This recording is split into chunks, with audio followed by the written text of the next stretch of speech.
À l'école, j'avais l'impression que les gens ne me comprenaient pas. En regardant les autres autour de moi, je me disais « Bon sang, j'aimerais être lui ». Et la pression de me conformer à des attentes impossibles, c'était énorme.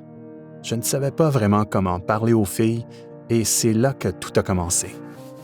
Je voulais changer quelque chose et je voulais être quelqu'un que les gens regardaient et pensaient « Voilà un mec cool ». Alors je me suis trouvé dans ces forums et ces fils de discussion. Pour la première fois, je connaissais des gars en ligne qui ressentaient exactement la même chose que moi, comme si le système était construit contre nous. Et ça me semblait injuste. Puis, un jour, mon ami est venu me voir et m'a dit « Hey, tu vas bien? J'ai l'impression que tu t'es retiré ces derniers temps. » J'ai tout simplement perdu la tête et j'ai explosé. À ce moment-là, j'ai pu voir la peur et la tristesse dans ses yeux. Est-ce que j'avais vraiment fait ça à mon meilleur ami? Je ne savais pas à quel point tout cela me mettait en colère.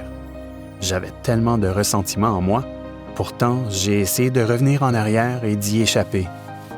Mais quand j'ai levé les yeux, j'ai réalisé que pendant tout ce temps-là, je n'étais pas seul. Il y avait des gens présents pour me soutenir.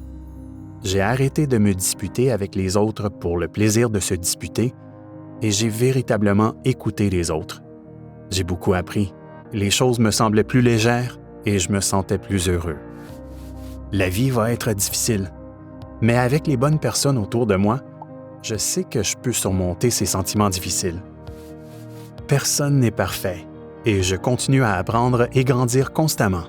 J'en avais assez d'entendre « ça s'améliore », mais c'est le cas et cela pourrait aussi être le cas pour vous.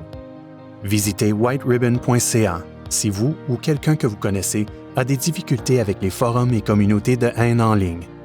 Faisons toutes et tous notre part pour créer des espaces sécuritaires.